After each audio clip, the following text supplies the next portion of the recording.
কথা বলছেন ভলান্টিয়ারি স্বেচ্ছাসেবক সামাজিক সংগঠন স্বপ্ন আলোড়নের একজন স্বপ্ন আলোড়ক শিক্ষক কারিগর সাহাব। আসসালামু আলাইকুম, আমি সাহাব, একজন স্বপ্নালোড়ক। আর স্বপ্নালোড়ক এই কথাটা আসছে মূলত হচ্ছে স্বপ্নালোড়ন বাংলাদেশ নামে আমাদের একটা ভলেন্টিয়ারি বা স্বেচ্ছাসেবক অর্গানাইজেশন আছে। 2015 সালে স্বপ্নালোড়নের প্রতিষ্ঠাতা চেয়ারম্যান আকরামুজ্জামান শুভ ও আমাদের আরও কিছু প্রতিষ্ঠাতা সদস্যরা মিলে আসলে এই অর্গানাইজেশনটা শুরু করে। পরবর্তীতে ফুটপাত থেকে একেবারে যেখানে বাচ্চারা খেলাধুলা করতো ওইখান থেকে এসে আমরা কার্যক্রমটা শুরু করেছিলাম। তো আমাদের এই উদ্যোগটা দেখে আশেপাশের যারা বাচ্চারা ছিল, যারা একটু দরিদ্র পরিবারের পিছিয়ে পড়া মানুষ, তারা বা তাদের বাচ্চাদের আসলে আমাদের কাছে পাঠাতে উৎসাহ বোধ করে। মূলত আমাদের যে কাজটা সেটা হচ্ছে যে আমরা চাই যে বাচ্চাদের ওইরকম একটা সুস্থ এনভায়রনমেন্ট দিতে, যেখান থেকে বাচ্চারা আরও নিজেদেরকে বিকশিত করতে পারবে, আরও ভালো ভালো জায়গায় যাবে। এখানে যারা মেধাবীরা আছে তাদেরকে আমরা লিঙ্ক করে দিতে চাই বড় বড় জায়গাগুলোতে তাদের মেধা অনুযায়ী। এখন বিষয় হচ্ছে যে পুরো একটা বছরের কার্যক্রমে আমাদের বেশ আর্থিক একটা সাপোর্ট লাগে, যেটা হচ্ছে আমরা নিজেরা দিই।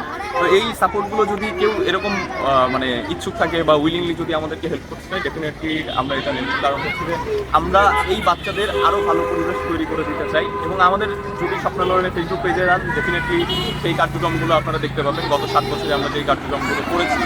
আর আরেকটা বিষয় হচ্ছে যে স্বপ্নালোড়ন এইটা মিন করে না যে আপনার সেই স্বপ্নালোড়নে এসেই আপনার কাজটা করতে হবে। বাংলাদেশের একজন নাগরিক হিসেবে সামাজিক দায়বদ্ধতা থেকে আপনি আপনার জায়গা থেকেও কাজগুলো করতে পারেন ডেফিনেটলি। আর আমাদের জন্য দোয়া করবেন স্বপ্নালোড়ন যেন সামনে আরো বেশি মানুষের জন্য কাজ করতে পারে। আমরা ফেব্রুয়ারি মাসটা কিন্তু অনেক গুরুত্ব সহকারে দেখি। কেন বলতো? 21শে ফেব্রুয়ারির জন্য। কারণ ফেব্রুয়ারি মাসটা আমাদের ভাষার মাস। ভাষা আমাদের জন্য খুবই গুরুত্বপূর্ণ। কেন? কারণ ভাষার আন্দোলনের মাধ্যমে কিন্তু আমরা স্বাধীনতা পেয়েছি। 1952 থেকেই কিন্তু আন্দোলনটা শুরু হয়েছে। ফেব্রুয়ারি প্রস্তুতি নেব। 21শে ফেব্রুয়ারি আমাদের কি দিবস? আন্তর্জাতিক মাতৃভাষা দিবস এবং শহীদ দিবস। শহীদ দিবস কেন বলা হয় বলতো? হ্যাঁ, আমাদের মুক্তিযুদ্ধেও তো অনেক মানুষ মারা গিয়েছে, কিন্তু আমরা 21শে ফেব্রুয়ারি কেন শহীদ দিবস বলি? কারণটা আমি বলি। কারণটা হচ্ছে বাঙালি জাতি বিশ্বের একমাত্র জাতি যারা ভাষার জন্য জীবন দিয়েছে। মানে আমার ভাষা আমি কথা বলবো, তুমি না বলার কে? এই জন্য আন্দোলন করে বাঙালি জাতি একমাত্র জাতি যারা ভাষার জন্য জীবন দিয়েছে। এই কারণে 21শে ফেব্রুয়ারি আমাদের শহীদ দিবস এবং আন্তর্জাতিক মাতৃভাষা দিবস। মনে থাকবে? আবার ভুলে যাবা তো? ভুলে গেলে সমস্যা নাই, আমি বারবার মনে করিয়ে দেবো। পরবর্তীতে বিভিন্ন স্কুল, কলেজ এবং ক্যাম্পাসের স্টুডেন্টরা মিলে আমরা এটা পরিচালিত করতাম। এখন একটা পর্যায়ে এসে সবাই হয়তো জব মার্কেটে ঢুকে গেছে, কর্মব্যস্ত হয়ে গেছে। বিভিন্ন জায়গায় বিভিন্ন জনের কর্মব্যস্ততার মধ্য দিয়েও আমরা চেষ্টা করি আমাদের কার্যক্রমটা বজায় রাখতে। আমাদের একেবারেই মৌলিক বা বেসিক যে কার্যক্রমটা সেটা হচ্ছে যে সপ্তাহে 2 দিন 4 দিন ওদেরকে পড়ানো। এবং মূলত হচ্ছে ওরা বিভিন্ন যে স্কুলগুলোতে পড়ে সেই স্কুলগুলোর পড়াগুলোই আমরা তৈরি করে দিই। এর পাশাপাশি বাংলাদেশের জাতীয় ঐতিহ্যবাহী যে দিবসগুলো আছে সেই দিবসগুলোতে ওদের সাথে আলাদা কালচারাল প্রোগ্রাম করা, সেটার জন্য ওদেরকে প্রিপেয়ার করা এবং ওদের সাথে একটা খুবই ভাইটাল সময় কাটানো। আর এটা ওদের বিশ্বাস করানো যে ওরাও আসলে যেই হয় সুবিধাগুলো হয়তো ওরা পাচ্ছে না, যেই অধিকারগুলো থেকে ওরা বঞ্চিত হচ্ছে, সেই জায়গাগুলোতে ওরা যদি ভালো করে বা ওরা যদি নিজেদের মেধাগুলো আরেকটু বিকশিত করতে পারে, সেই জন্য ওদের সাথে আসলে টাইম স্পেন্ড করা। যে না, ওরা পিছিয়ে পড়া কেউ না, ওরা যদি ভালো করে বা যেখানে যেই জায়গায় আসলে ওরা বিলং করে সেই জায়গা থেকেও যদি ওরা ভালো করতে পারে, ডেফিনেটলি ওদের জন্য সেই অপরচুনিটি বাংলাদেশে আছে এবং সেই অপরচুনিটিটা আসলে আমরা ক্রিয়েট করে দিতে চাই এখান থেকে।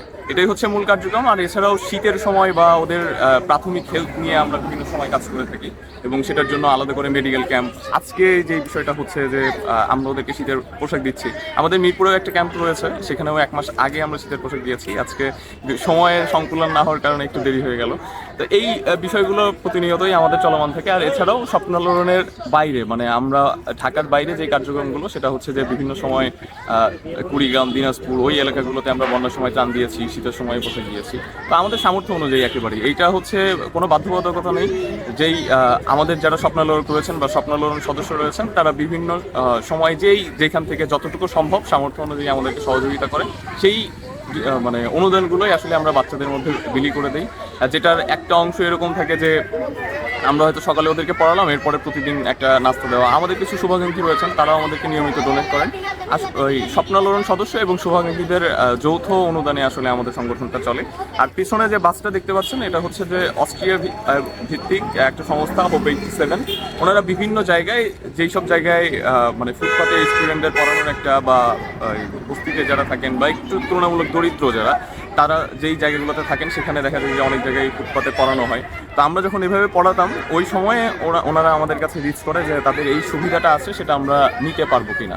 তো আমরা বৃষ্টির সময় অনেক সময় দেখা যেত যে ওদের ক্লাসগুলো করাতে পারতাম না, বা অনেক বেশি রোদ হলে তখন ক্লাস করাতে কষ্ট হয়ে যেত, আবহাওয়া খারাপ থাকলে আমরা পড়াতে পারতাম না। যার কারণে হোপ 87-এর এই মোবাইল স্কুলটা হচ্ছে ওনারা, আমরা যেই সময় আসলে বাচ্চাদের পড়াই বা বাচ্চাদের নিয়ে আমাদের কার্যক্রম থাকে, সেই সময় তারা বাসটা পাঠিয়ে দেয়। আমরা ভিতরে বসে একটা সুন্দর পরিবেশে পড়তে পারছি, সেজন্য হোপ 87-কে অনেক ধন্যবাদ। পেশায় ছাত্র, কাজ করছেন স্বেচ্ছাসেবক হিসাবে বাংলাদেশের অধিকার ও সুবিধা বঞ্চিত দরিদ্র শিশু কিশোরদের নিয়ে। এরা এই ধরনের শিশু কিশোরদের সপ্তাহে একদিন পাঠদান করান। আপনার আমার মতো মানুষের সাহায্য এসব ছেলে মেয়েদের হাতে তুলে দেন। দেখতে পাচ্ছেন এরা কি নির্মল আনন্দের সাথে পড়ালেখা করছে। নিশ্চয়ই আপনাদেরও ভালো লাগছে। তাই হিংসায় আর ঘৃণায় সময় নষ্ট না করে আসুন এই পথটুকু ভালোবাসা দিয়ে সমৃদ্ধ করি। যারা এ ধরনের সংগঠনকে সহযোগিতা করতে চান কিংবা এ ধরনের সংগঠনের সাথে সম্পৃক্ত থাকতে চান, সাথে থাকতে পারেন। আমরা যে যার সাধ্যমতো ভালো কিছু করতে পারি, এই হোক আমাদের দৃঢ় প্রত্যয়। আজ এ পর্যন্ত। ভালোবাসা নিরন্তর। ভালো থাকবেন এই শুভকামনায় শেষ করছি। আমি মোস্তফা জামান।